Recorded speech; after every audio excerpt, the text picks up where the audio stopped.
the Indian Army Chief General Manoj Pande is visiting Bhutan. The two-day visit assumes even more significance at a time when India is not just countering the dragon, that is China, on its own border in Eastern Ladakh, but keeping an eye on the rampant construction by China near Doklam in Bhutan. Yes, Doklam is the same plateau where India and China had a face-off in 2017. And now China is back to its old tactics, stealthily approaching the territory of another country through construction and creating new realities on the ground.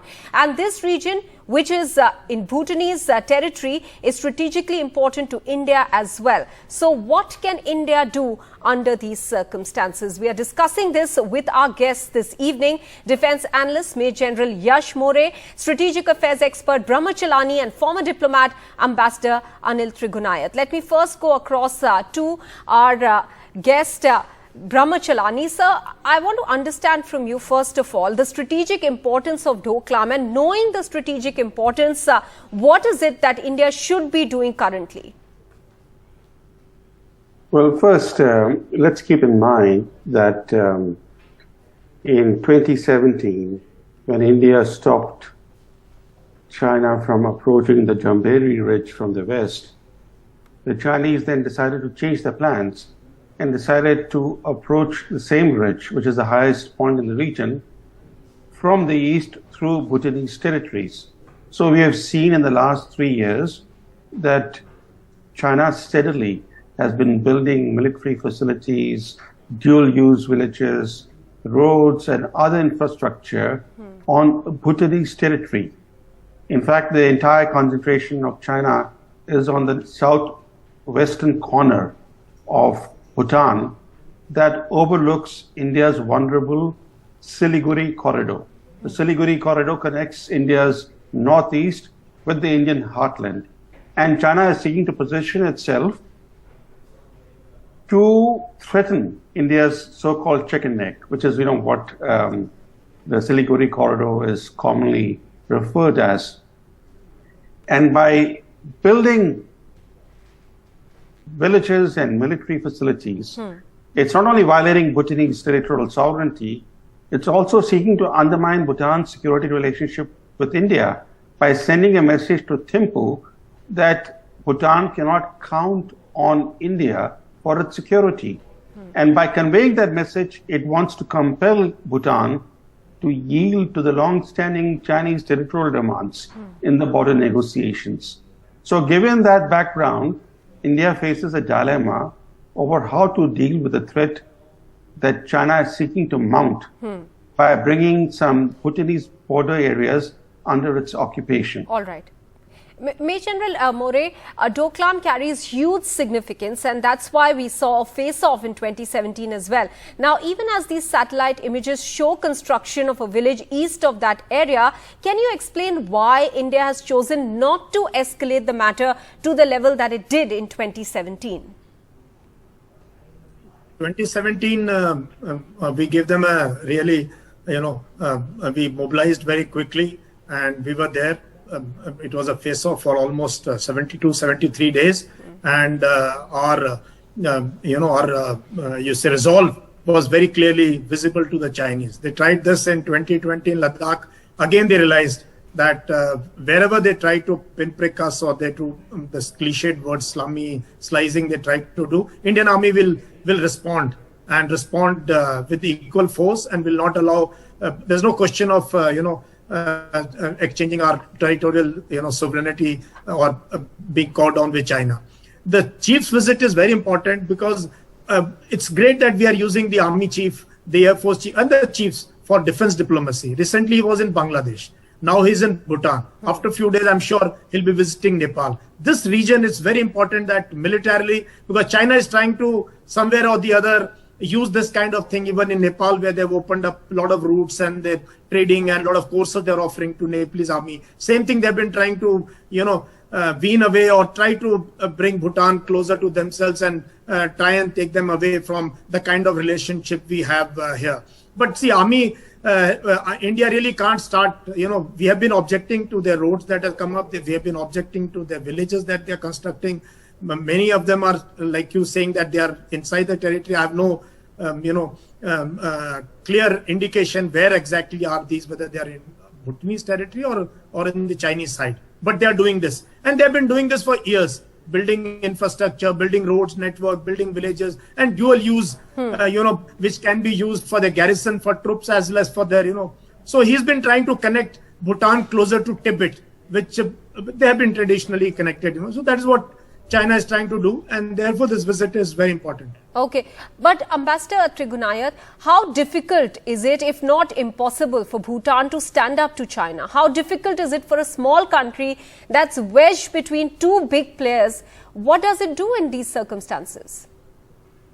Well, you can understand the plight of a small country. It is quite natural. It's very difficult for them to stand up to China per se. But what they have done is they have signed some kind of a 3-point plan, which has been that they have been discussing with China.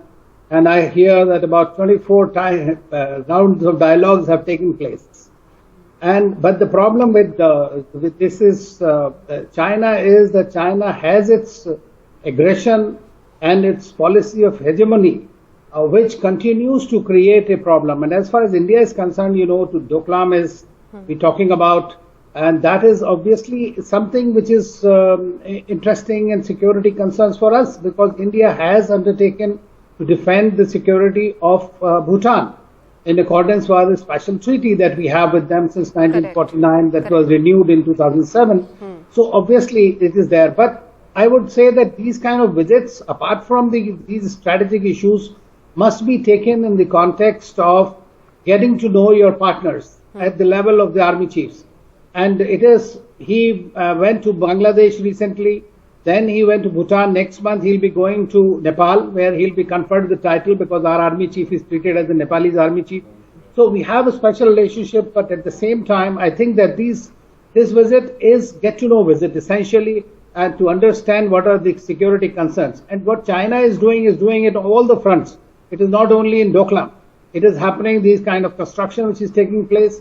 But I hear that today they have come out with some statement on our own with Ladakh and other areas that de-escalation might take some 4-point plan they have done. Dr. Jaishankar will be meeting Wang Yi again in Tashkent.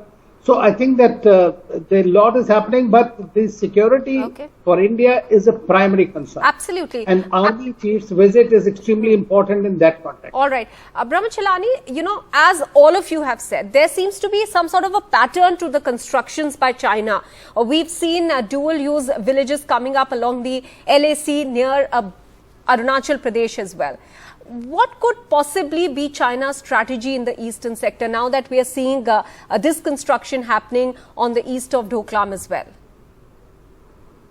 Well, what China is seeking to do is to replicate its success in the South China Sea in the Himalayas. So in the South China Sea, it managed to change the geopolitical map of the entire strategic corridor. The South China Sea is of vital importance. It's a corridor that connects the Pacific and Indian Oceans, through which 1/3 of the global maritime trade passes. And it managed to change the geopolitical map of the South China Sea without incurring any international costs. And it did so through an incremental process, step by step. That is exactly what it's seeking to replicate in the Himalayas, vis-a-vis India, against Nepal, and against Bhutan. So we are seeing a gradual pattern of encroachments presenting a fait accompli to India, to Bhutan, and to Nepal. And the problem for Bhutan is that Bhutan looks at India, it sees that India is unable to stop encroachments on its own territories. For example, India has failed so far to restore status quo ante in Eastern Ladakh. And that only increases Bhutan's dilemma. After all, the struggle that Bhutan is facing is a David versus Goliath struggle. And although it's a de facto ally of India, it also understands the realities, which explains why recently Bhutan agreed to expedite border negotiations with China, even though these negotiations have been continuing for the last 38 years, and that these Chinese encroachments on Bhutanese territories violate a key principle of the bilateral treaty that Bhutan and China signed way back in 1988. That treaty stipulates that neither side will resort to unilateral action to alter the status quo of the border. And yet, all these construction activities that we are seeing on Bhutanese territory is happening in the southwestern part of Bhutan, as if Bhutan doesn't matter. You know, the Chinese come, they encroach, they build roads, they build infrastructure, as if this is their own territory. And India obviously cannot intervene unless Bhutan invites India to intervene. And Bhutan is very reluctant to bring India into the picture because they have seen Doklam standoff and what happened. They're also looking at India's military standoffs in Eastern Ladakh, and therefore Bhutan seeks to be very cautious and refrain from bringing India into the picture. Let's take this question with Major General More, because he seemed to suggest something different over here.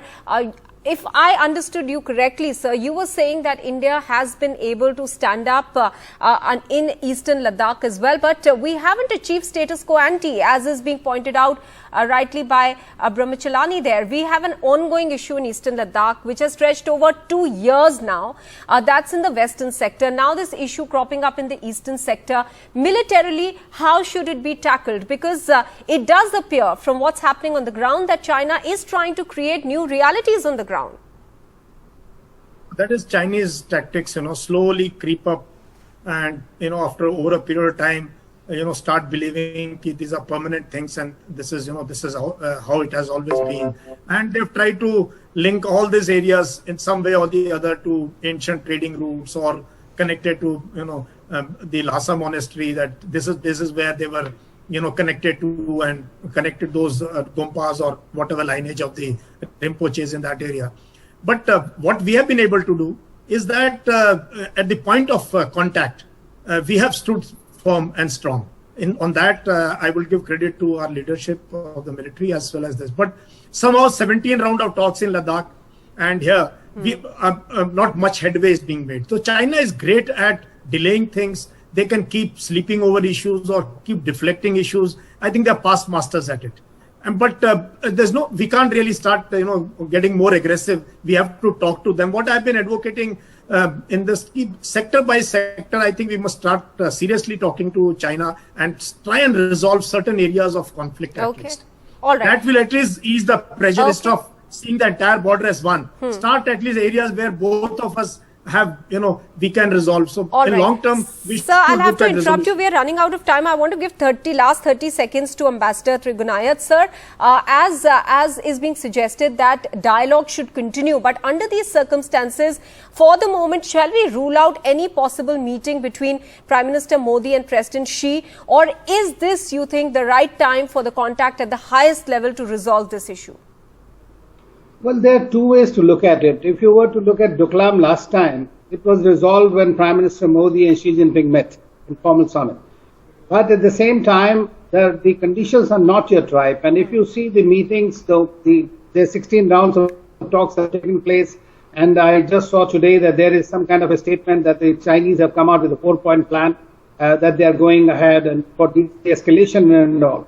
But at the same time, we need to see that every time we see some movement that happens when Wang Yi and Jaishankar meet and talk, and some little movement happens. It is not necessarily a qualitative movement or in a quantitative terms, but at the same time, the dialogue is going on. Because irrespective of whatever we say, I would say the dialogue is the only option. What option do you have? All right. We'll have to wrap it up here. Many thanks to all three of you for joining us here on this discussion.